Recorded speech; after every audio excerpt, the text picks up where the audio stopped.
This is the World Satsanga on the 25th of April 2015. So thank you very much for participating in tonight's Satsanga. Thank you very much. Just making sure you've got everybody online. Good. Got my Skype SMS system up and ready. Good, good, good. So we've got John, Yvonne, Marnie, Chris, Lily, Ulla and Marita right now. Okay, and I think, RJ's come online as well. Fantastic. Good. Excellent. So she's quite a good turnout today, which is always very good. Everybody else will. I've had some apologies because of human life getting in the way, which is also fine. Ulla sent me some nice questions to go through, so I'll go through the agenda first, so we can remember what the agenda is. Okay. The first bit is to let the system settle down, which we're doing right now, and then I've got a quick talk. Actually, it's quite a. It will be a quick talk. I'll put 20 minutes in, but it won't be 20 minutes because it's a state of beingness. But it might take 20 minutes. We'll see how it goes. Then we've got others questions, and then we've got an end of meditation on how to keep our bodies in a healed state, and that's working with the energetic templates that we didn't do in March. Okay. Now then, I'm going to say that John's here. Okay. There's Mo. Mo's just got dialed in but can't hear anything. Let's add you to the call, Mo, first. Okay. Let's add us to the call. Good. So Mo's online now, should be. That'll be Mo and Jeremy. Okay. So the first bit is how to be in abundance. And it's really quite simple.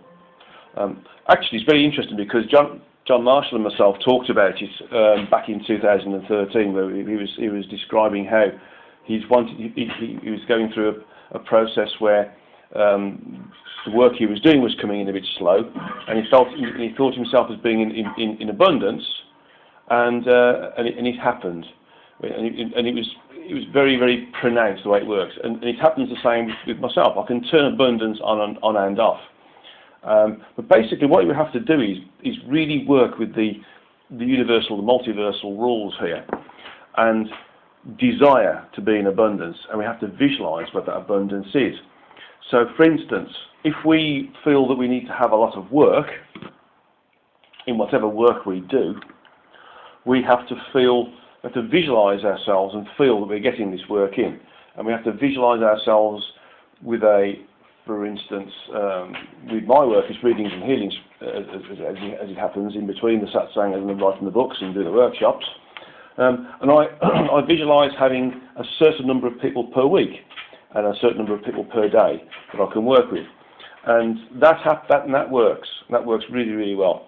And I can turn that on and I can turn it off. So when I'm going away for a workshop somewhere, I can turn it off so that the number of people coming in are less, and I can project those out into another week or so after I get back. So I've got those people there. Whereas when I'm here in the UK, I've got a lot more people asking me for readings and healings, and I can slot those in as well. But it's interesting that when I visualise, and this is what we should, and this is not just me, we can all do this, and we should all do this, and you're all capable of doing it. We visualise what we want to be in abundance with. And that can be something as simple as just feeling like you're in love, for instance. That's another way of being in abundance. Feeling the love of others, and the love of self, and the love of the environment that you're in, and the love of our Creator, our Source, our God. and then you feel like that you're loved, that you're wanted, that you're needed, and that what you're doing is worthwhile and important, and therefore your incarnation is worthwhile and important. But we're not limited to high-level esoteric responses. We can provide for ourselves in this way, and that can also be financially provided for. And so we can, again, visualize our job or our role we have in the way that we gain our compensation, our financial return for whatever role we do, by just visualizing people coming into us if we're self-employed, um, buying our products, buying our services, buying our wares, and really, just visualizing this, seeing it there 1 or 2 weeks in the future, 3 or 4 weeks in the future, etc. And just keep doing this. Now, we have to continue to do this. We can't just do it once and think, okay, it's done. This is a continual process. And for instance, on your waking moments, you would need to, shall I say, go over the sort of mantra that you might want to create, this visual mantra of you being in abundance in whichever way you want to be in abundance. And it can be an abundance of friends, it can be an abundance of money, it can be an abundance of work, it can be an abundance of being of service to people, it can be an abundance of friendships, it can be an abundance of being in contact with our Creator, our Source, through our meditations. And you can really make this work really, really well. But there has to be the desire to do it. Okay?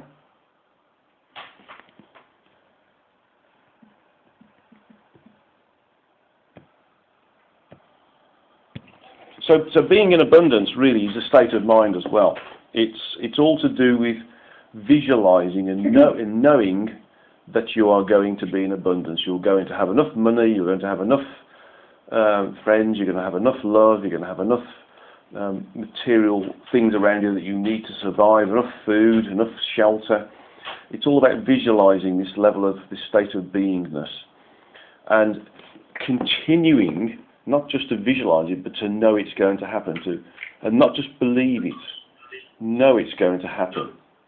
So it's really important to be constantly logging into this thought process, to constantly review it, to constantly go over it. I mean, it's almost like the first thing you do every morning when you get up, or when you first wake up. You go into that thought process, right, let's visualize what my state of abundance is going to be. What do I still want to be in terms of my abundance? And it's no point in being greedy, because the universe will only give you what you need. But having said that, it does give you what you need to survive, to be able to continue with what the direction that you're going in, for instance. So if you need to be, what's the word for it, looked after financially to be able to do something else later, the universe, the multiverse will provide that. And so it's very important to continue to not desire, desire is one way of putting it, not to believe is the way I was going to say, but to know that you are going to be in abundance and have no wavering thoughts on this. You know that you're going to be in abundance, and that's it. And if you can wake up in the morning and go through that on a daily basis, you will achieve what you feel you should achieve, and at the level of abundance that is required for you to achieve what you need to achieve. And it works every time. It is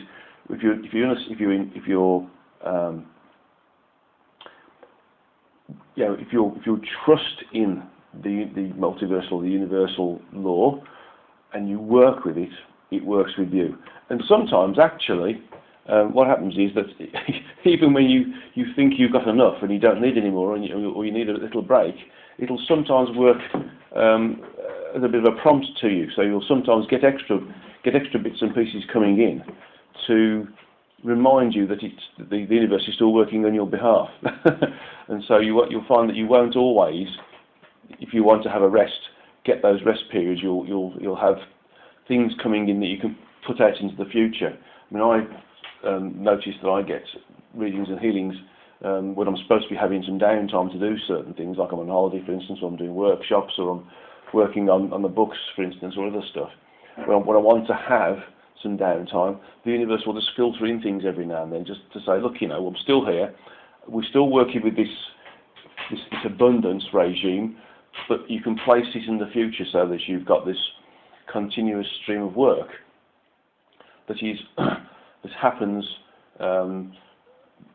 in a bit of a queue, as it were, in this future condition where you know that when you want to go back into it, it's there ready and waiting for you. And it works a treat. It works perfectly, but you have to keep working with it. You have to keep daily a daily routine of logging into it, logging into the thought process, logging into the not the belief system, the knowledge system, the experiential knowledge system that you're going to be provided for. You're going to have the abundance that you need, and it works. And it works. So those of you who want to be in abundance, I mean, I know John's experienced this, so I'm really delighted that there's there. I think Mo and Jeremy have experienced it on a sporadic basis, but there needs to be this constant daily routine of logging into that visualization of being in abundance, and it works. It's fantastic. So I would a bit of homework. What don't you all do is why don't you all look into going through this daily visual mantra, visualizing what you want to be in abundance with, and do it on a daily basis. I mean, you can do it actually in the morning when you first wake up, and you can do it just before you go to bed, and then feed back to me just before the next Satsanga, so we can see how successful you've been. Because a month is long enough for this cadence, this sort of snowball of abundance, to not only start but to continue. Okay. Any questions on abundance at all? Any? Oh yeah, Marnie's just said, ask some questions about how to control the abundance that I'm seeing snowball. Oh, right. You can ask for it to be controlled so that you receive it in a manageable way. You can visualize it happening in a way in which you are able to deal with it properly in an efficient and effective way, rather than having too much work come in. You can do it so you can ask for it to come in when you're starting to finish one particular project, for instance, or one particular piece of work, or you're starting to come to the end of one particular piece of financial abundance, and then you can ask for the next one to come in later and later and later, because otherwise it is possible to create a tsunami. Another one of my students who lives north of San Francisco, actually, she worked with me, and we both saw this tsunami of work, and it's still there. And this is like a year and a half later, and it's been very, very hard for her to keep up with this. So we can visualize this controlled, this trickle feed, if you like, of the abundance coming in, so that we can deal with it in a really professional, efficient, and logical way, where we do the best job we can do with it, but we don't get too much that it just swamps us, and therefore we can't do it justice when it comes in. That answers the questions, Marley, because I think it's you can say when you work with this, you have to also visualize turning it on and turning it off as well, and you can always put it into various dates or months, if you wish, where you want to have abundance in, for instance, towards the end of May, and then towards the end of June you think, well, I want to have a quiet period, or I won't need this particular type of abundance at the end of June, so therefore it can subside. But again, you have to visualize this. You can visualize the abundance coming through. You can visualize the trickle feed of abundance, i.e. the amount of abundance you get. And then you can visualize turning it off slightly as well. But you have to keep this visualization process going in order for it to work with you. And eventually, when you start to work with it for long enough, you can turn it on off really, really, really quickly. You don't need to go through the same rigor, as it were, of the morning and evening visualization process, because you're always in that process of being in abundance. So it becomes easier and easier and easier to turn it on, turn it off. It can be a moment's thought to turn it on. It can be a moment's thought to turn it off. That's when you get it to work with. Ulrich asks, can I give you some wording to use?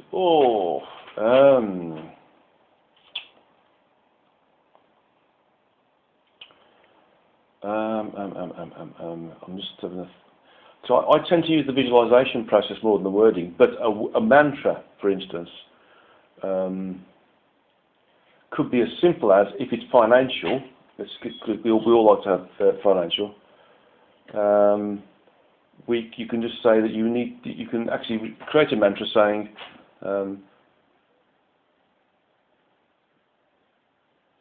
I need to have X amount of money per month to be able to do what I'm doing properly, to be of service. And you can put a figure on that. And then you repeat and visualize this mantra 12 times in the morning and 12 times in the evening. So for instance, if you're creating a website which is going to be of service to people, you can say and visualize 12 times, I need to have enough financial abundance to support this website. I need to have enough financial abundance to support this website. I need to have enough financial abundance to support this website. And you can also ask the source or God as well. You can put those words in there. I'm asking the source and the universe and the multiverse to provide enough abundance to allow me to do this website, for instance. And just continue to repeat that for 12 times. 12 is a magic number, and it's part of the overall structure of the multiverse, and of course the lowest part of the multiverse, the universe, which also has a figure of 12 attached to it. So if you use it 12 times in the morning and 12 times in the evening, you will undoubtedly be successful in attracting that abundance. But those sort of words are okay. I mean, you can be as blunt as you like as well, by the way. You don't need to be woolly about your words or frightened about saying, I need to have $2,500 every month. You know, you can say that you need to have $2,500 every month, and it will work. It'll work for you. Mine just said, yes, 8 years of trying to get my research funded, and now that is coming a large way, creating a massive chain of abundance and a flood of things related. To be careful what you wish for comes to mind. Daily bouncer, yeah. Be careful what you wish for, because your abundance can be overabundance as well. It can be too much. So you do have to be careful of how you do it. Okay, thank you. Thank you, Ella. And Marita just said, I guess it can be various scenarios of abundance. Yes, it can be love, it can be friendship, it can be friends, it can be all of these sorts of things as well. It doesn't have to be financial. It can be anything. It can be a car as well, Chris. Yes, it can be a car as well.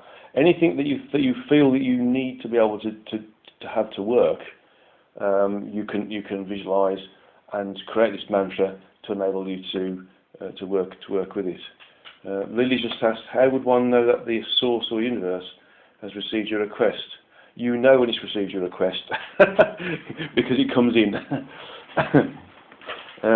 It comes in all the time. You know when it's come because you feel better in yourself, and you'll start to get the response with the abundance coming in, and you'll spot it straight away. You'll know. The very first piece of abundance that comes in, you will know it's part of what you've asked for as part of the request of abundance from the universe, multiverse, or source. Okay. So okay, so multiple. You can ask for various different multiples. Yeah, yes. You could ask for financial abundance and abundance in love as well. It doesn't matter. You don't have to do it in one at a time. It can be a number of them as well. Marnie just said, recognizing the abundance in the universe allows us to be more open to abundance. Absolutely. Yeah, absolutely it does. And when you work with it, it is remarkable how effective it is. It's financial. It's fantastic. Marita said, i.e. financial and others at the same time. Yes, you can do all this at the same time. You can do love, you can do friendship, you can do finance. You would have to do I would say you could add together and create a big mantra if you wished and repeat that 12 times, or you can have 3 or 4 separate mantras and repeat those 12 times each. It's up to you. That's the way it works. Okay. Is there any more questions on this? Because we can then go into this series of questions that Ulla sent across. I think it'd be good to go through those actually. Yeah. Okay. No. Right. Okay. Let's go through these questions that Ulla sent. Some good questions actually. Oops. What's this here? Oh, okay. So yeah. Thank you, Ulla. If you want to send Okay, I was about to say, can you can you post up the questions for me so I can so that the group can read them as I'm talking about them, which is good. Right. So the first one is: would I give you a brief description of the physical universe frequency bands 1 to 12, i.e., their function or flavour of each of them, like I did with the 4 dimensions last time? Actually, they don't have a function or a flavour like the dimensions. They have a different level of content associated with them. So if you think if you think in terms of they do have a function, that function being finitude, and the finitude allowing them to have more content attached to them, then that's a way of thinking about it. So let's look at it a different way. Each of the frequency bands is finer than the previous one. They are progressive. The amount of content associated with each of those frequency bands increases every time you go up to a different frequential level. So I've used this description before, so I'm going to use it again. If we look at the universe right now with our naked eyes, or with any of the detecting machines that we've got around us, for instance, the Hubble telescope in space, or some of the X-ray based telescopes that we've got, then we only see a small portion of what the universe is. We see mostly darkness, and we see a number of bright spots which end up being galaxies, billions of them. And so this tells us that this is what is being expressed on the first 3 frequency levels, the gross physical frequency levels. When we get to the 4th frequency level, we see more, because there's more associated with the 4th frequency level than there is the first 3. So we will start to see more galaxies, for instance, appear, more planets, for instance, and other entities who are incarnate at the 4th frequency level rather than the first 3. We go to the 5th, we see more content, more planets, more galaxies, etc., and again more entities. And so as we move up these frequential levels, we start to see more and more and more and more and more, because they're able to hold more and more content. Okay, and this is a common theme all the way through the multiversal environment. The higher up the frequencies we go, the more content can be stored on, for instance, environmental content can be stored on these levels. The more interesting, for instance, the environments become. But within the physical universe, there's 12 of these things. So when we get to the 12th frequency, if we were experiencing the 12th frequency, if we were a 12th frequency incarnate individual, we would see the whole of the universe as being totally full of planets, galaxies, beings, etc., etc., etc. Because we would be seeing all of the content on the 12th frequency, all the content on the 11th frequency, all the content on the 10th, 9th, 8th, 7th, 6th, 5th, all the way down the frequency. We'd see everything. Whereas the lower that, if you're at the 3rd frequency, you only see what's in the first 3 frequencies, which is basically what we're experiencing right now. So each of the function of the frequencies is to allow us more content, more physical content in the physical universe. But on top of that, because they're higher frequency, they allow us to have more functionality. So whereas we are pretty much cut off from our true energetic selves, or our higher self, Godhead or Oversoul, whichever way you want to describe it, when you go up to the next level, you start to get more connectivity with your higher self, your true energetic self. You go up to the 5th level, you get more connectivity, 6th, even more connectivity. And our ability to control our environment around us increases as well. So we're able to do things like telepathy, like creativity, manifestation, all these sorts of things all at the same time. And Chris has just posted a picture of the universe there, which is what we see now in the first three frequencies. If you imagine that at the 12th frequency level, that's totally white, because it's full. That's the way to think of it. Thanks, Chris. So each of these frequency bands allows us higher functionality as well. So by the time we get to the 12th frequency, although we are incarnate, we are almost totally in control of our our incarnate vehicle. We can manifest things, create things. We would be able to move our physical location by thought. All of these different things are available to us, the frequencies. So to answer that question more simply, the function of each frequency band is to allow us more connectivity and to allow more environmental content to be presented or represented on each of those different levels. And the higher up the frequencies we go, the more content can be represented. Okay, I hope that answers that particular question.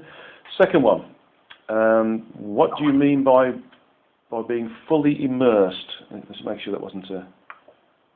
Yeah. What do you mean by being fully immersed? Aspects. Isn't life about the journey, not the destination? Since we all come from our true energetic self environment, we already know what this is like. Isn't incarnation about exploring the physical level, bringing higher frequencies into that vehicle here, rather than being up and out of the body? How do we best serve our own and loved ones' evolution whilst in the physical? Well, fully immersed aspects, or fully immersed souls, are those people that you see around you who think that they are the human body. They have no thought process surrounding a greater reality. They're not interested in things spiritual. They're not questioning their environment or that which happens in their environment. So that's what I mean by fully immersed. They are individual souls who are the human body, and that's it. They've got no desire to understand the incarnation, no desire to understand anything that is questioning their environment, whether it's physics or metaphysics, and that's what they do. You would find that some of these individuals may be highly evolved souls who just want to experience the full immersion of being totally cut off from their true energetic self and experience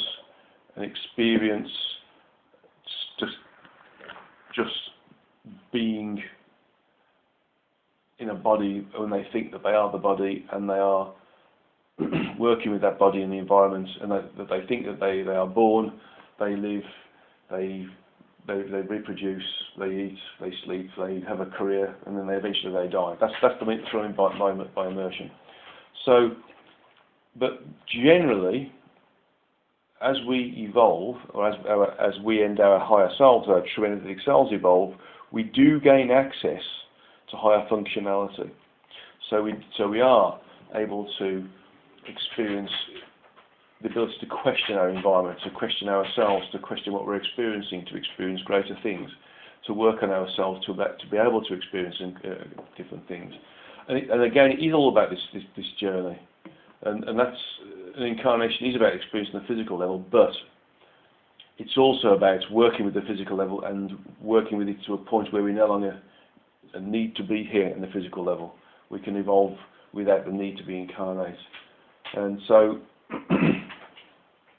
the best way to serve that, for you people here and myself who are working on yourselves and trying to understand the greater reality, the thing to do is to help others understand it when they request it. One of my biggest mistakes when I was a young person at school and college was I used to give my ideas to people, and I would be thrown to the lions basically. The people thought I was raving mad, and that still happens now with certain individuals. So we have to be careful how we deal with this information. We can only give the information to people in the way we feel they can handle when they ask for it. And so then they are starting to question their environment and themselves, which is good. And so we can serve them that way. Other than that, we can serve people when we have the opportunity to serve them by just being helpful to them in a physical sense. For instance, if you have elderly parents who need help, you can help those when you need to. If you have neighbours who need a bit of help, you can help them as well. So it is about exploring the physical level, about being the human being, as it were. But it's also about being more than the human being. But you can only be more than the human being when you are somewhat more highly evolved and you're able to access the higher functionalities. However, those who are not so highly evolved do experience full immersion, which means that they are totally connected to the human body, and they think that they are the human body, or that those very brave souls who may be highly evolved, who particularly want to experience just being human full stop and not experience the other levels of connectivity that they've got. Well, I hope that explains it, because it's quite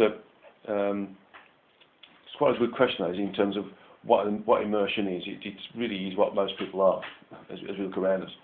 Right, third question: is it possible for somebody to be enlightened or self-realised but still be unpleasant with other people? For instance, intolerant, argumentative, or dismissive of others. For example, Francis Bacon was said to be a very prickly person, although he clearly had more connectivity than most people. Some say he was an incarnation of Saint Germain. I would say that it's possible for somebody to be more connected in that way. That doesn't mean that they're enlightened or really self-realised. It means that they may have the ability to read thoughts, see the future, for instance, and some level of connecting with the universe, but they wouldn't necessarily be evolved. So it is possible for some people to experience some level of connectivity, but still be the immersed person, so to speak. They can get it's possible to become spiritually material, so to speak, and therefore you get an ego by having a certain level of ability beyond what the average person does.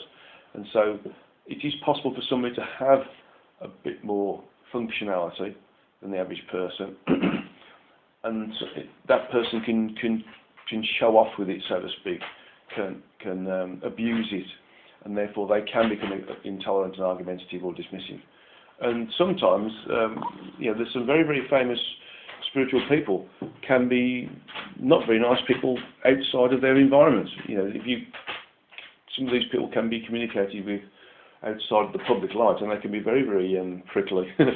So it's not always the case that somebody who is functionally more able is enlightened or self-realised. If you're enlightened or you're self-realised, you will be very, very calm.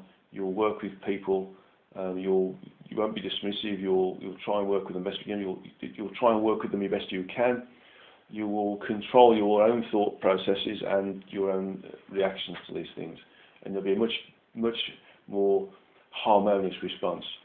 Marnie's just said, what about getting disconnected and finding it hard to see the modern world as relevant or tolerable? Ooh, that's a good question. That I would relate to as being what we do. All of us have this sometimes. We all have what we call a spiritual blackout, when the physical world, the physical environment starts to bombard us, and we start to ignore our higher abilities, and therefore the modern world does become irrelevant and intolerable as well. Yeah, it takes a strong person to reverse that process, Marley, and I guess all of us have experienced it at some point, where we've experienced lack of connectivity. Meditations have been poor in their responses in terms of what we've picked up, what we've experienced, what we've been able to channel, and we do get a little bit of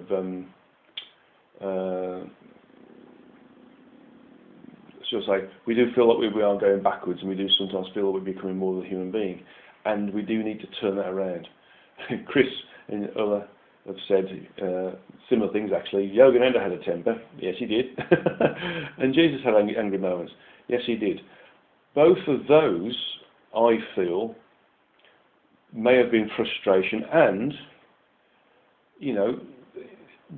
even these ascended masters, when they are incarnate, are they are susceptible to the human thought process and to being human, and sometimes it does get the better of them. get the better of all of us sometimes, but they will recover very quickly. I can understand in both of us. I can remember certainly with Jesus and with Yogananda some of the stories, and basically it's frustration. It's frustration that people aren't getting it.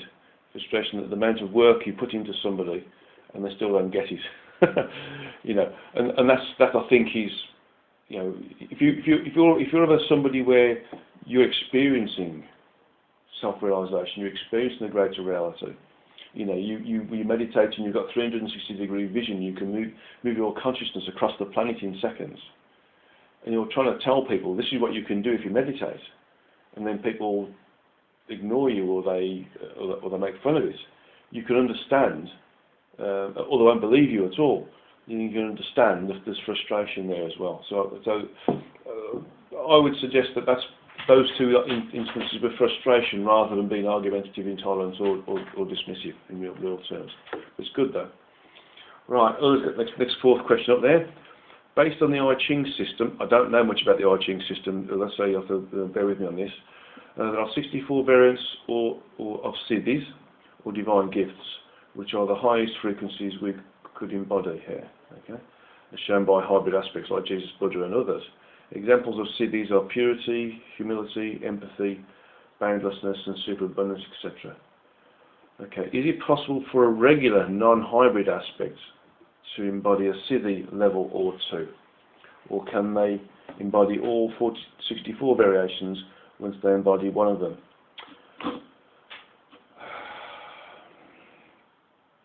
Okay, let me ask the question. Okay. This is the cascade effect, by the way. Those 64 siddhis or divine gifts there, they are all states of beingness, states of existence. We have to start with one.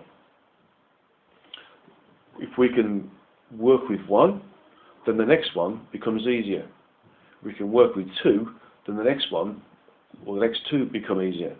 Because we start to put ourselves into a learning process and an experiential process where we learn how to be humble, for instance, and we don't use it as a different form of ego, and we work with that, and then we start to be able to experience purity, for instance, of some sort, some level of purity.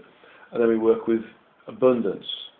Then we start to get abundance, and we start to get something else, like superabundance. And it then sort of snowballs. So we wouldn't get all 64 in one go, but we could, given enough time, enough patience, and enough personal work, start with one, and then eventually gain a large number of these 64.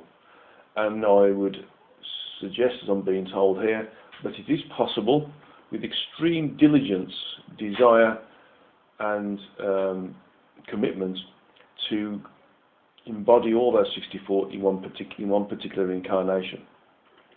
But it takes a very dedicated individual, very dedicated individual, watching themselves at all times with the observer self. Ulysses is saying, did Jesus or Yogananda achieve that? I would say they achieved a lot of them. I would say that both of those individuals achieved a lot of these siddhis, without doubt, because they wouldn't have been able to achieve the things that they did achieve without them.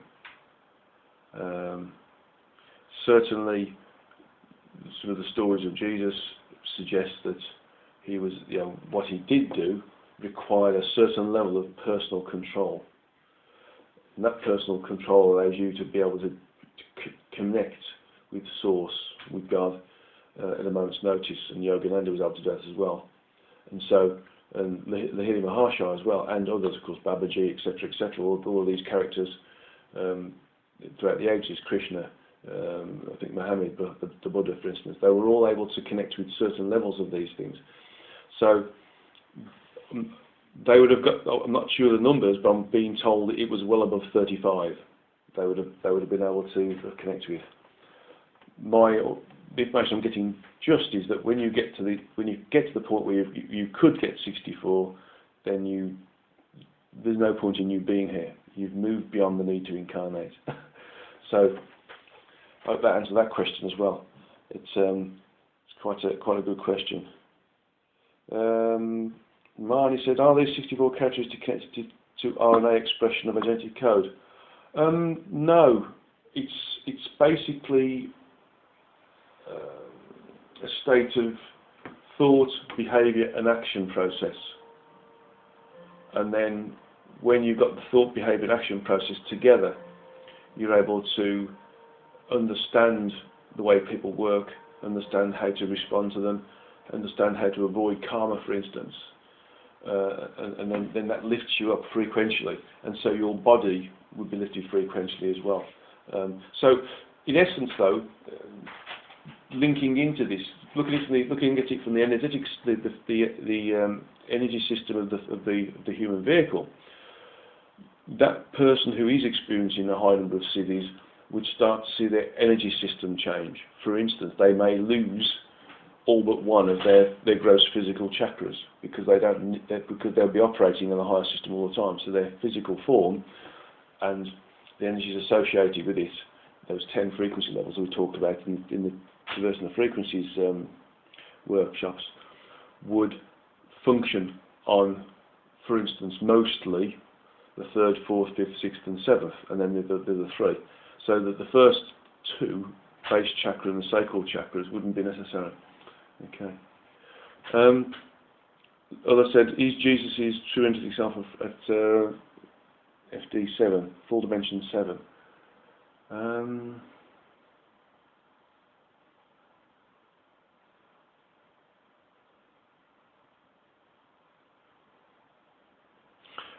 I'm being told it's more like 8. It's more like 8. Towards the lower end of 8, so it's not too far. It's not 9 or 10 or 11 or 12. It's because it still needed to have his Trinity itself needed to use this slinky effect to enable part of itself to incarnate in the physical universe. So it needed to project some part of itself down to the 3rd full dimension, and then project the aspect that became Jesus from that sort of platform downwards. Okay. Christian said to be in the world but not of it. That's right. Yes. Okay. So the siddhis are not genetically derived, not from DNA or genes. No.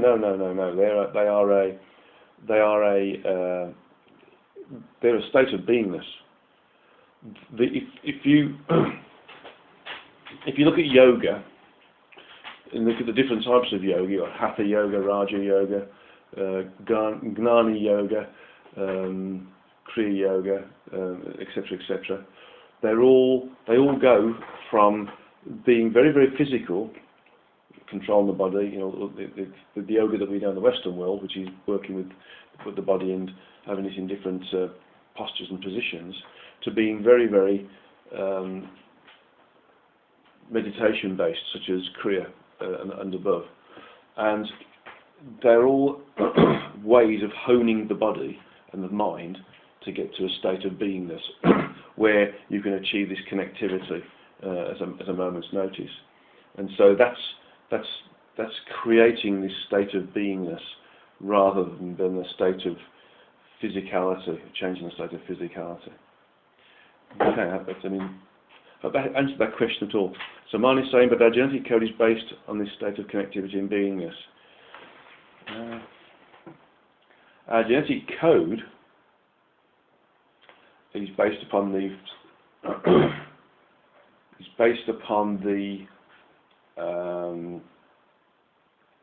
energetic templates that are associated with the type of physical vehicle that we need to operate with whilst here and be able to do our work here. It's a different thing. It's to do with, if we need to have a level of connectivity here, we can't be in a body that's made of lead, for instance. We need to be in a body that's made of a gas of some sort. So the genetic code is assigned to the energy system and how the energy system works. Okay, how that works. I think Lily. Okay, right, thanks. Lily says, how would one overcome the mind control and DNA manipulations of the Matrix?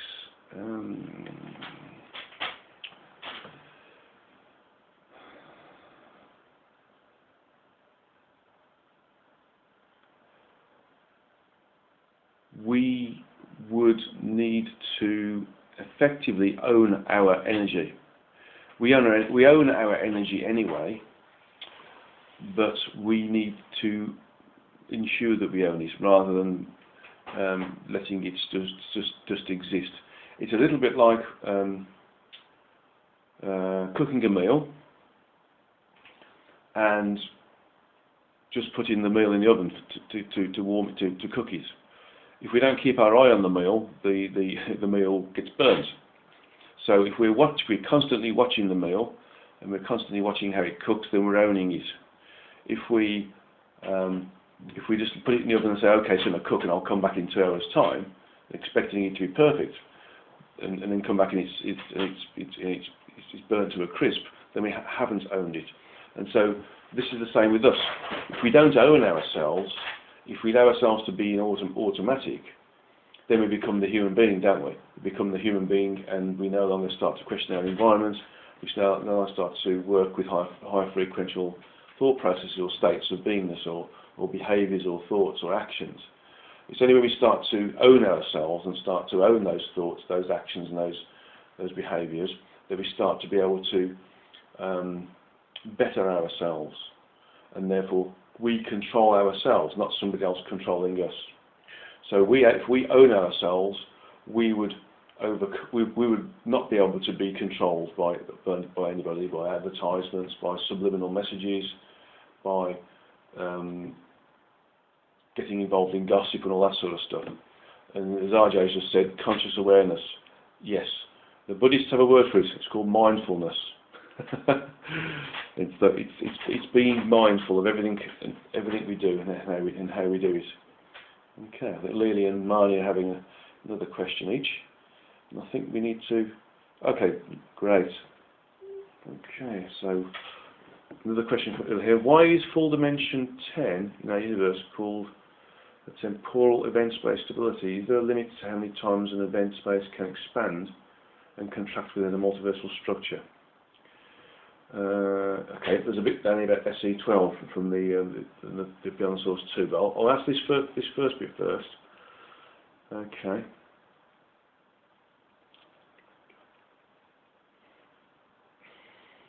It's called temporal event. It's called temporal stroke event space stability because in that particular full dimension, that's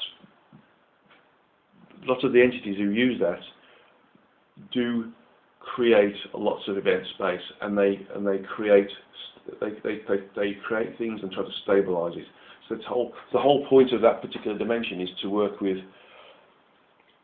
parallel conditions concurrently, and to work with how they fractalize, or should I say, to control the fractalization, so that you continue to keep it on one main road rather than owning lots of different main roads there. And is there a limit to how many times an event space can expand and contract within a multiversal structure? No, there's no limit at all. Although the only limit would be is how an entity decides to choose. So if an entity continues to choose or make decisions, then it's possible that event spaces would continue to grow fractally, like the branches on a tree that continue to become more and more branches and more and more branches and more and more branches. They only collapse when the evolutionary opportunity associated with one particular route comes to a dead end, and then that may collapse, and others may collapse around it because they'll all be linked together because the decision process associated with going down that one particular route or other particular routes starts to become severed, and therefore it all dissolves. So in essence, there is no, in my understanding, there's no limit to how many times event space can expand and contract. It just depends upon the entity. from an incarnate perspective, the limitation on the amount of the number of event spaces that we create ourselves in this incarnate state is limited only by the length of time that we are incarnate in this particular body. That makes sense. Okay. So next one is, why is it that if SE12 can expand itself ad libitum, apparently, in both terms of event space and totality, as smaller satellites? Oh, why is it that? Okay. Why is it that source entity 12 can expand itself ad infinitum, for instance, apparently in both in terms of event space and totality and smaller satellites? Very simply because it hasn't entered into the evolutionary cycle. It hasn't owned anything. It hasn't become responsible for something. It hasn't created something, and therefore it hasn't needed to nurture that creation. It put itself in a position where it wasn't going to enter into the evolutionary cycle as the other source entities have done, and therefore it hasn't limited itself to those things associated with the maintenance of and the nurturing of that which is created. It's as simple as that, and because of that, it can do anything it wants. The moment it enters into the evolutionary cycle, i.e., the moment it creates something in order to experience something, or in order to allow something else to experience it on its behalf, it enters into the evolutionary cycle, and then it would be constrained in what it can do. Clearly, though, as with the previous comment at the top, event space would still manage to expand and contract in the way it needed to be able to support that. And Marnie's just said, how, or when, how, or do I get to choose another dimension to experience? This one feels limiting and constricting. Yeah. But having said that, though, use your desires to create the abundance of experience. This particular dimension is only one where we visit to incarnate. Our true energetic selves are based in higher up conditions within the multiversal structure, because that's where our evolutionary level has got to. So in essence, your true self is somewhere else.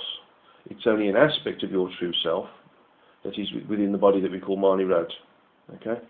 And so you feel restricted because you are within an environment that is low frequency. If you raise your frequencies up to different levels, you would experience more and get more functionality, and your thought processes would be affected by that. And Marnie just said, I need to. Texas is pretty low. It's pretty low frequency. Yes, but you can create your own localized high frequency environment within your house or around you. One can do that. Oh, good. Yes, you do. Good. That's good. That's good. The other thing is, another way to do it is to surround yourself by high frequency people. This is something that Yogananda also said. Surround yourself with good friends. And by that he meant surround yourself with like-minded people who are questioning their environment, who are working on themselves, who are experiencing different things that are above and beyond the normal experience that normally immersed entities achieve whilst incarnate. And so it's important to surround yourself with the right type of people as well. The area around you also has an effect, of course, as well. So it's difficult to lift your energies when you're in a low frequency environment. So it's good to move yourself into a high frequency environment, but also it's just as good to surround yourself with high frequency people. Okay. Ulla's next question is, how do other SEs feel about SE12 being so independent and unrestricted? Are they concerned about what's left for them to explore in the unmapped areas of the origin by the time they get to it? Yeah, that's why we have these forums on the website. We just need to use them. Yes. The answer to that is no, they haven't got a problem with SE12. They've got their own work that they're doing, and they're happy to do that. They are content with that. and they are honoured to be able to do it. When the chance comes for all the other source entities to go into the next area of the origins, polyomniscience, sentient self-awareness, it'll be a function of 12 bigger than that. So it'll expand by the power of 12, and then there'll be 12 more layers to it, which will also expand to the power of 12. So there's going to be vast amounts of individuals required to map this out properly.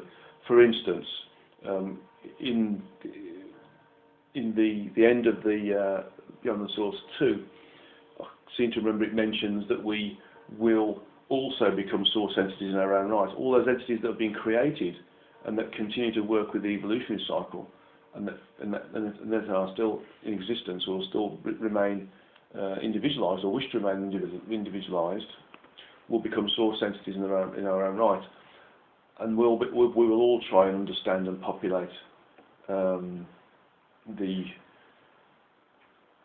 rest of this newer area of self-awareness that the origin has.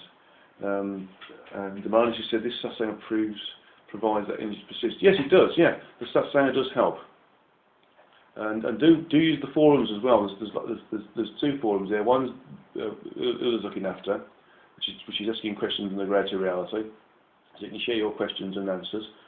And the forum that Machias is looking after is the Traversing the Frequencies forum as well, where you can share what you've experienced there. So the forums are designed to help continue or expand the community of people who are looking to understand the greater reality, which is good. Yes, so this Satsanga provides the energy to persist. Yes, even though we're in different parts of the world, we are like-minded people.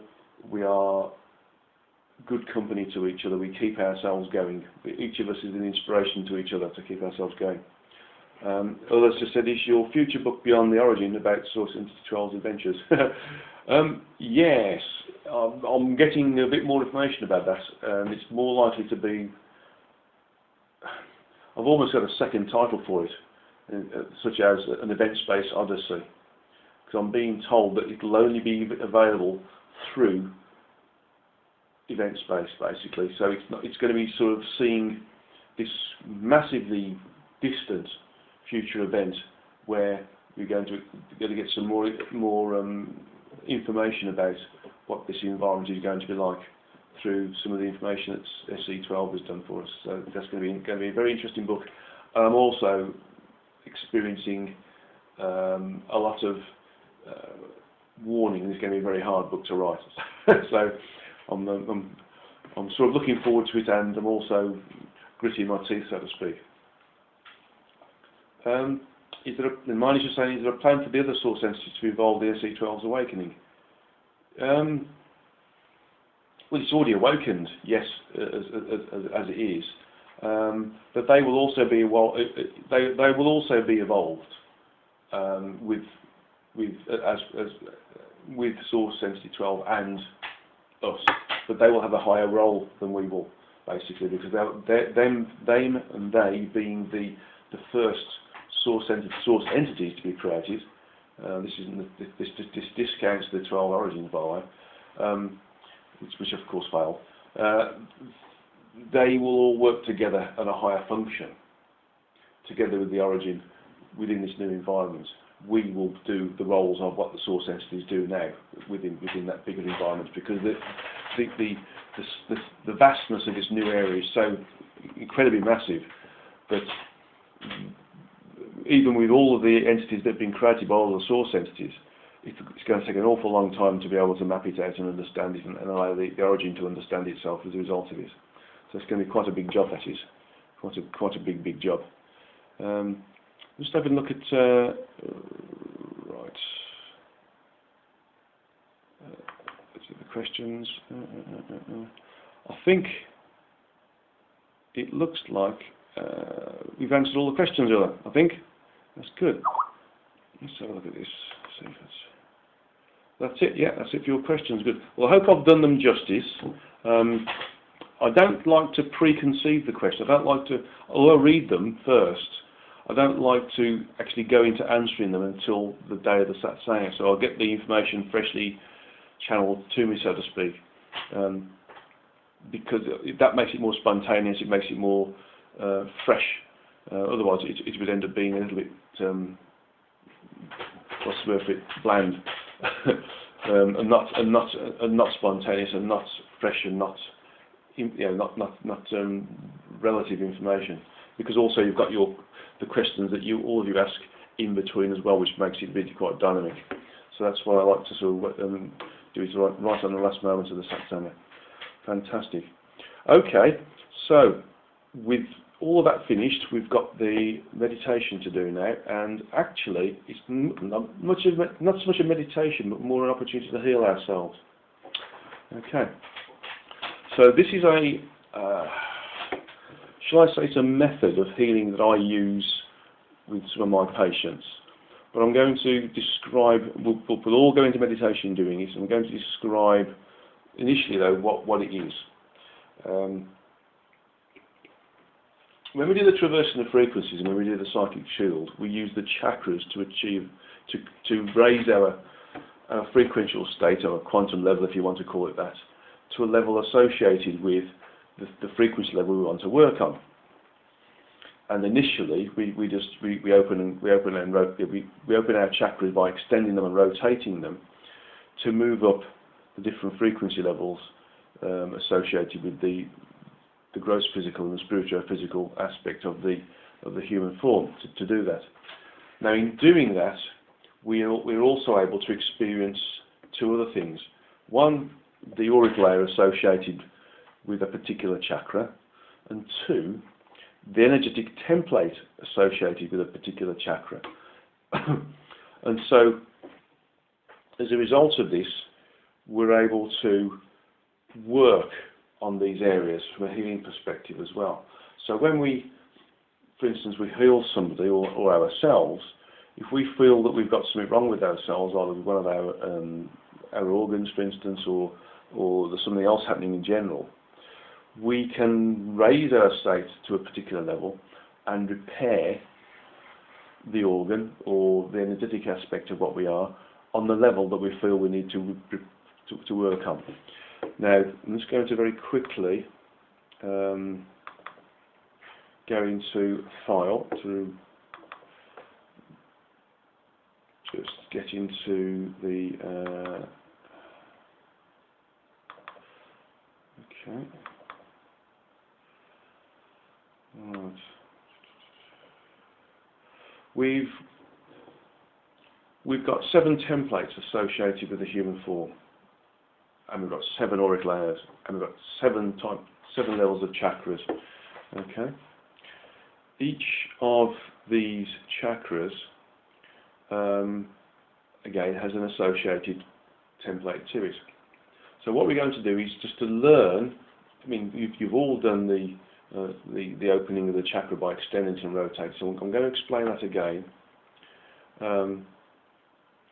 But we're all going to use those levels and then look at a particular template that we're on. Not the auric layer, although we can use the auric layer because the auric layers also need repairing sometimes. But we're going to experience what each of these different layers are. I'm going to do just 2 or 3, and you can do all 7 at home whenever you want to. Okay, do all 7 at home whenever you want to.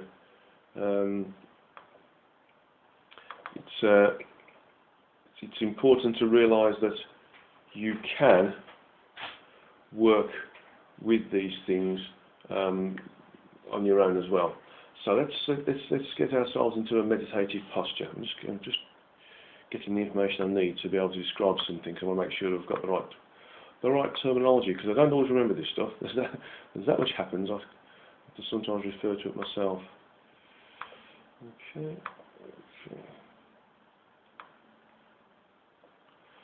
Great stuff. There we go. So, if we just sit down in our chairs with our back straight and our feet flat on the ground. Okay, our soles are back in the corner of the chair, and our palms uppermost on our thighs, and our closed eye vision focused on the origin of the spiritual or third eye, which is in between the two eyebrows and above the bridge of the nose. Okay.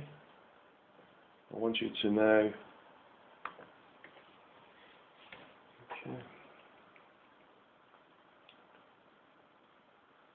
extend the base chakra, the first chakra. Okay.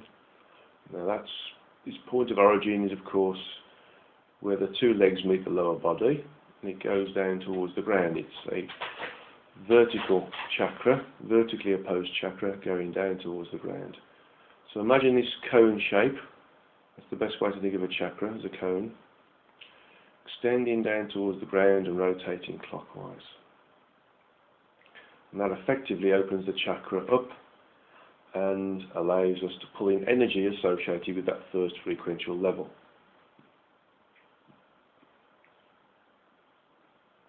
Notice that, as with all previous times you may have done this with the Traversal Frequencies workshops or in your own personal practice, that your body starts to give you some physical feedback. You may get tingling, temperature, pressures around your skull or around the third eye area. You may get emotional content. You may get colours or images in your closed eye vision. Okay. These are all the physical feedback, and they will get finer or change the height of the frequencies where you go. Now, in your visualization, which may be perceptual vision, it may be knowingness, okay, or it may be full-blown visualization. I want you to visualize in front of you a picture of yourself. We're all on the first level now. I want you to visualize a picture of yourself.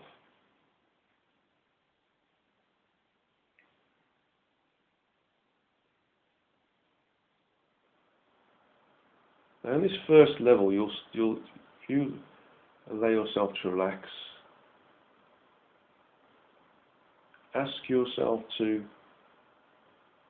be given a representation of what the etheric body is. This is the energetic template or energy matrix associated with the first frequency level. This particular template is predominantly represented on the same frequency as the base chakra, and therefore also the same frequency as the first auric layer. Okay?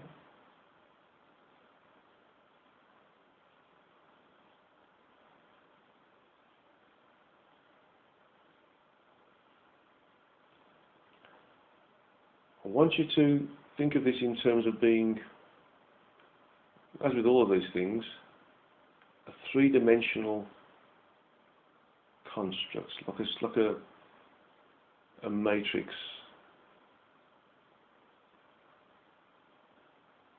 Think of it like a three-dimensional fishing net.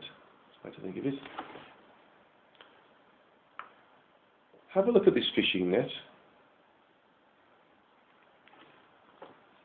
Is it whole? Is it all in one piece? Or are the parts torn on it? If you see any parts that are torn, just visualize them being repaired.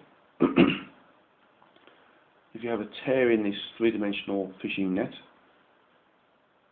just imagine all the threads being put back into place again, so there's no longer a hole there.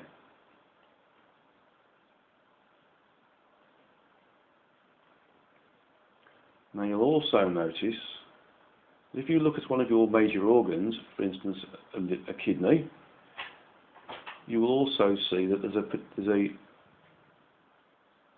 an etheric body associated with the kidney as well. So that will have a three-dimensional matrix associated with it. That will have a three-dimensional fishing net type of image associated with it.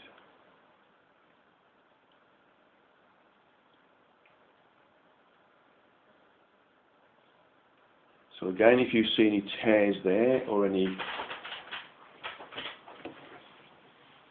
holes, just visualise them being reconstructed so that this three-dimensional fishing net is whole again.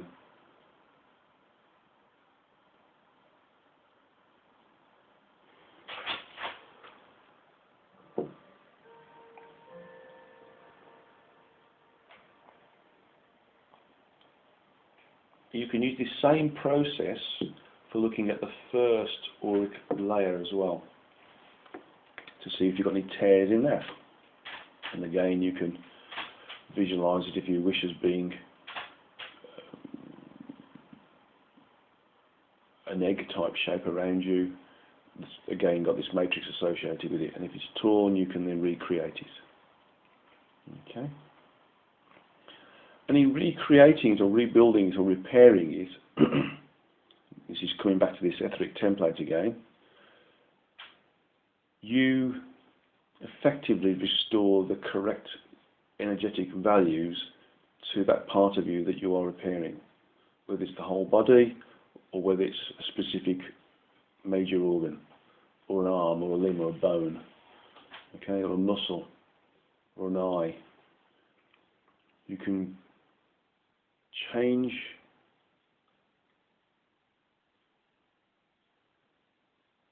the physical response that this particular part of you is having and correct it and put it back into being, into its normal state of existence. So you can repair physical illnesses or dysfunctions by rebuilding these templates. Now there's 7 levels of these templates, so it's worthwhile, if you find something on the first level, go to the second level and do the same thing again. So if you remember, we go to the second level by extending the second chakra, the sacral chakra, reminding yourselves that there's a front aspect and a rear aspect. The front aspect is a horizontally opposed chakra that grows from the front of your body, and the rear aspect grows from the rear of your body. But as the front aspect of the horizontal chakras, which is chakras 2, 3, 4, 5 and 6, are your intention, and the back chakras are your action, then you only need to work with the front chakras, of course. The back chakras will, whatever you do with the front chakras, the back chakras will do the same thing.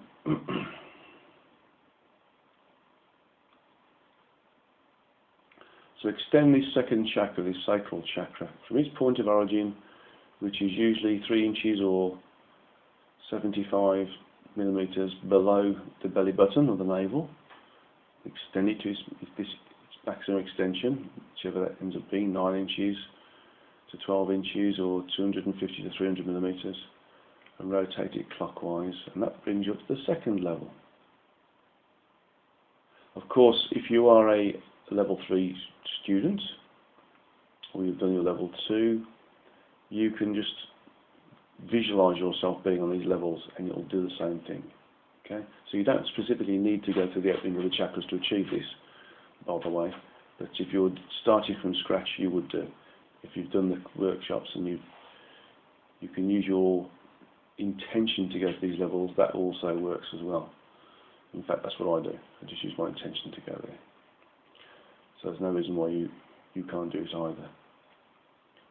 So on this second level, again, there's another energy matrix, 3D energy matrix, another 3D fishing net, so to speak. It's called the emotional layer. Okay? The emotional layer is attached to the sacral chakra. The etheric body is attached to the base chakra. If we move up, the mental body is associated to the solar chakra. The astral level is associated with the heart chakra. The etheric template is associated with the throat chakra. The celestial body is attached to the third eye, and the catharic template is associated with the head or crown chakra. Okay.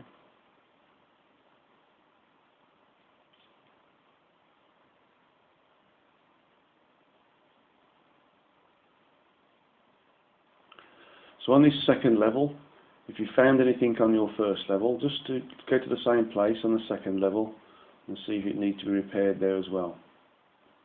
Okay, so if you find something, for instance, on one of your kidneys, or your heart or liver or spleen, or one of your limbs, just visualize it being repaired. Visualize this three-dimensional matrix or three-dimensional fishing net becoming repaired, the tear being repaired. Again, you can work on the second level as well if you wished at this level as well.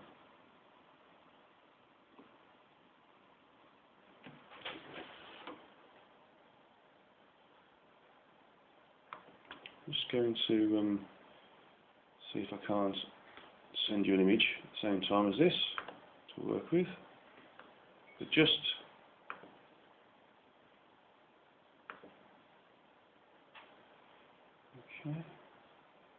visualize. Just have a look and see if you can see anything that needs repairing on this level.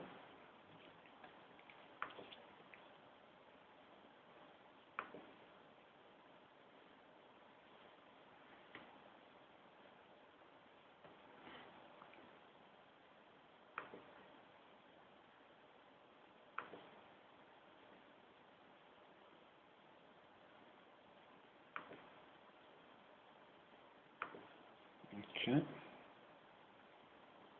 Just see if you can see. If you see anything there, just repair it. Okay. This will help to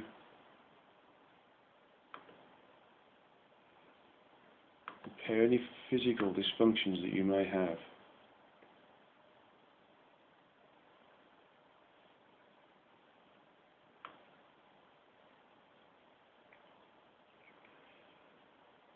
Okay.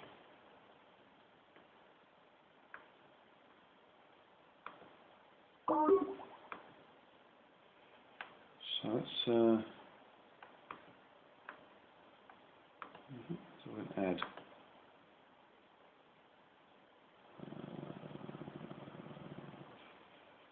file.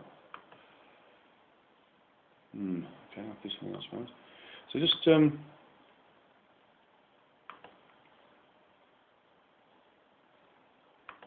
look at that level. If you see anything, just reconstruct it, and then we'll go to the third level. I'm just trying to send you something so you can work on it.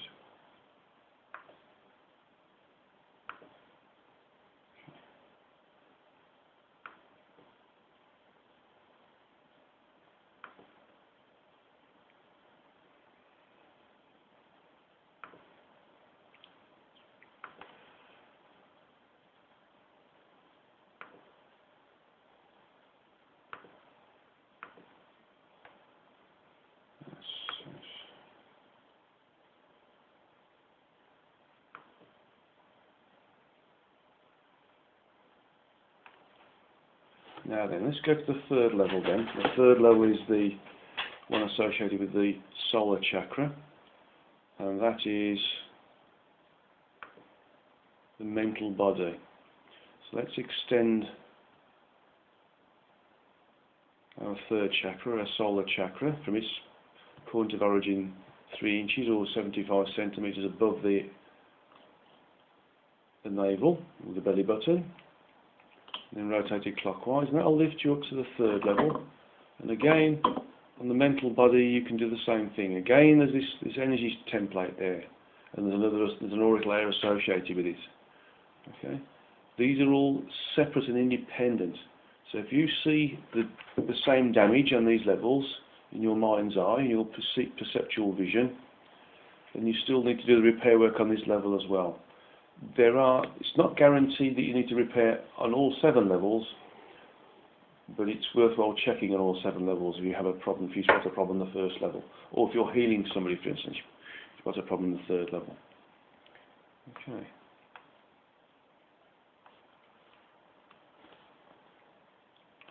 So just have a look around the same area that you looked at on the first 2 levels and see if you can see any, again, tears, for instance. Okay. And then reconstruct that 3-dimensional matrix, or this 3-dimensional fisherman's net.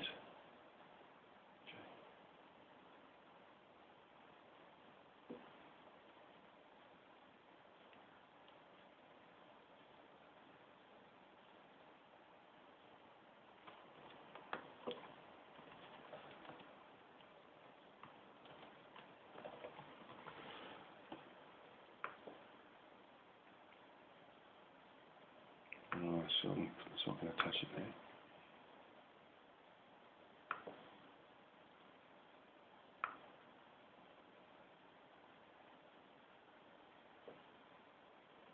Just look around and see what's there, reconstruct it. Be methodical. Yeah. Sometimes you'll find that there are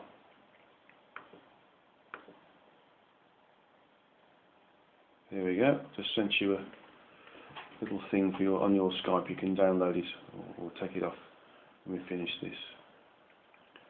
So you can be methodical, and sometimes you'll find that you only need to repair the first 3 or the first 4 levels, and there's nothing on the 5th, 6th and 7th. But sometimes you find things on the higher levels that aren't manifest yet in the lower levels. And this is dysfunction or disease that's going to happen later. So if you repair it ahead of time, if you repair these energy systems or these energy templates ahead of time, you're stopping the opportunity for it to develop into physical dysfunction or physical disease.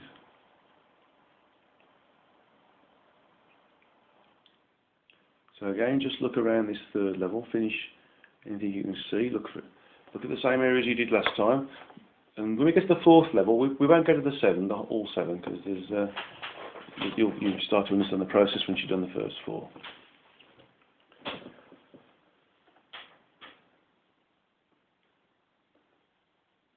When we just finish this 3rd one, we'll go to the 4th, and we'll just check to see if there's anything else there, because we've been focusing on what we may have found on the first 3 levels right now.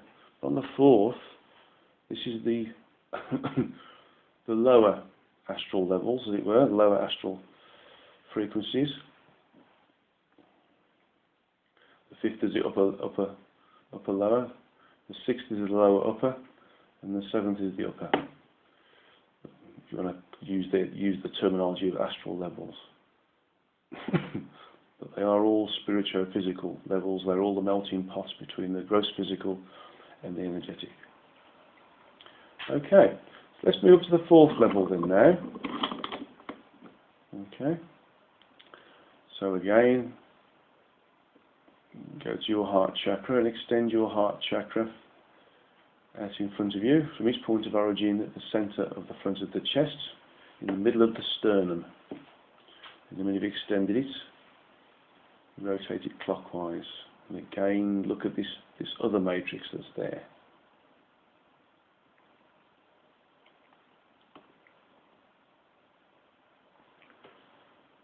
And again, if you see anything that's relevant to anything you may have repaired on the 1st,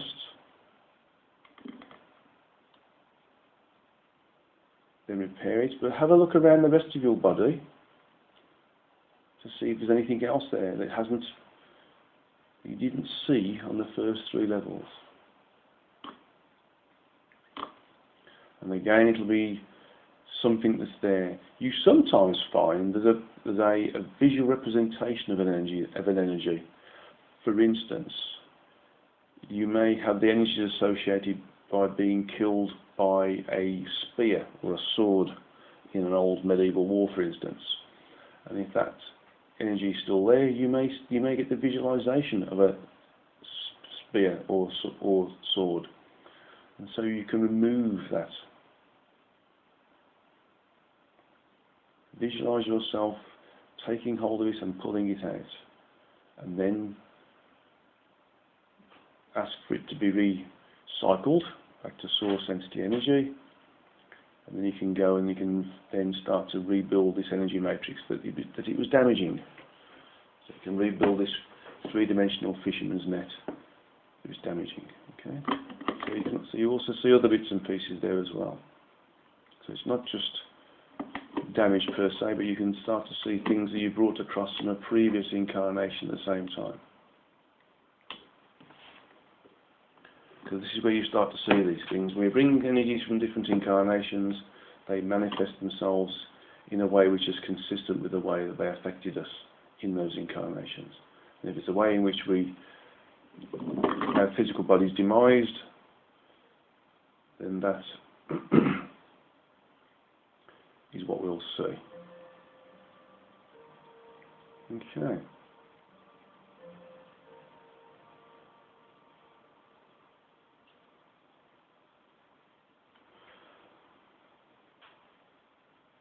So, if we just now move ourselves down these frequencies, you follow the same process for the 5th level, you follow the same process for the 6th level, you follow the same process for the 7th level. Check things out, look at yourself, look at this energy matrix that's represented there. I've sent you on Skype a little image of representing the different chakras and the names for the chakras and the names for the energy levels there as well. Okay. The names there are the names for the energy templates, not the auric layers. So the 7 chakras, 7 energy templates and 7 auric levels. Each of them is assigned or represented by a chakra. First chakra is the etheric template and the first auric level.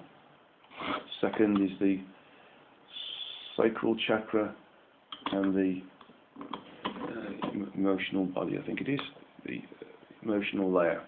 Okay. So you can practice this at home, healing yourself, visualizing yourself as you go up these different levels. Don't forget the 5th chakra is the throat chakra, so you extend and rotate the 5th chakra from its point of origin, which is the centre of the front of the neck. 6th chakra is the spiritual or the third eye chakra, and you'd extend that cone from the point of origin, which is in between the 2 eyebrows and above the bridge of the nose. And the crown chakra is at the centre of the top of the head. Extend that chakra vertically up towards the ceiling. Okay. So let's come down the levels then now. You can do these other levels in your own time, following exactly the same process. Okay. So we come down to the 3rd level, we stop the rotation. And it can be clockwise. Okay, don't forget the rotation is clockwise. As you are looking out of your body, the rotation is clockwise. Okay. So it's like your chakra is following the second hand in a clock on the wall in front of you, or on the floor between your legs, or up on the ceiling above your head.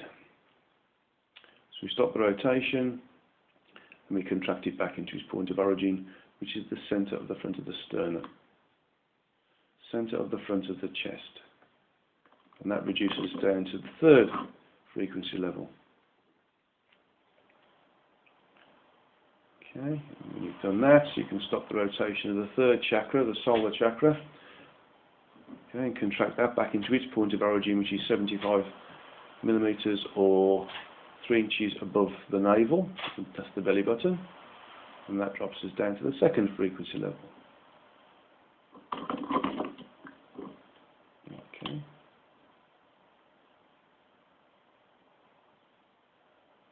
When you've done that, we can get down to the 1st level by stopping the rotation of the sacral chakra and contract it back into its point of origin, 3 inches or 75 millimeters below the navel.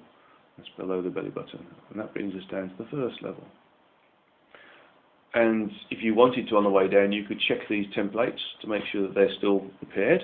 They should be, and they will be. Okay. That's something else you can think about doing in your own practice. Okay, so on this 1st level then now, we can come down to the earth level by stopping the rotation of the base chakra and contracting it back into its point of origin, which is where the 2 legs meet the lower body.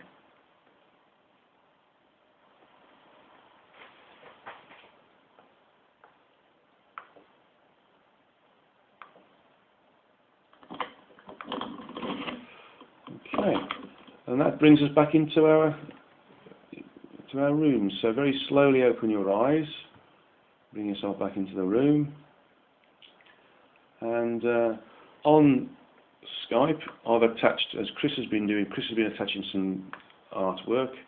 I've also attached a JPEG on there describing the different layers, different entity template names and the chakras associated with them. So you can look at that and use that in your practice if you wish to. Okay. Are we all down? Are we all okay? John, you okay?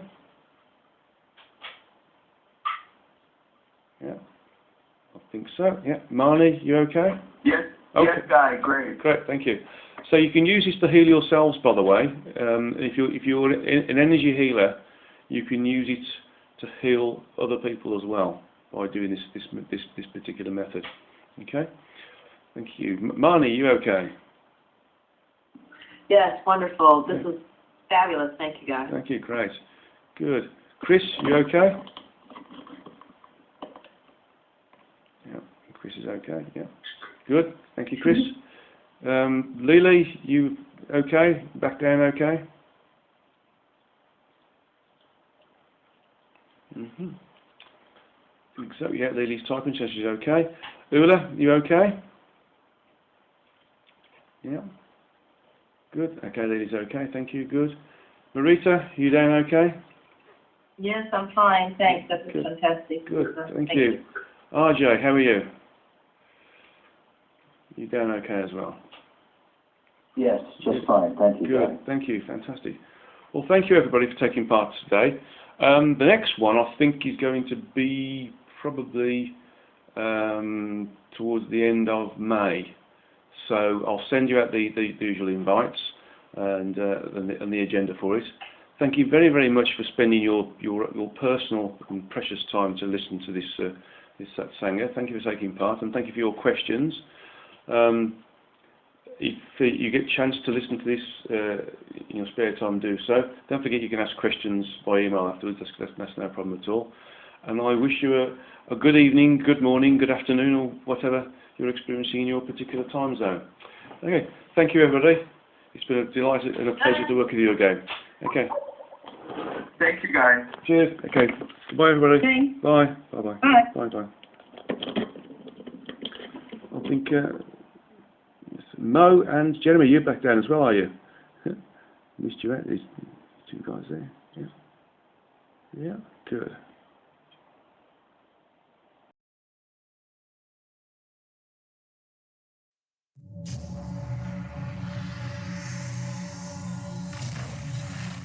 Did you see the aliens in Crete?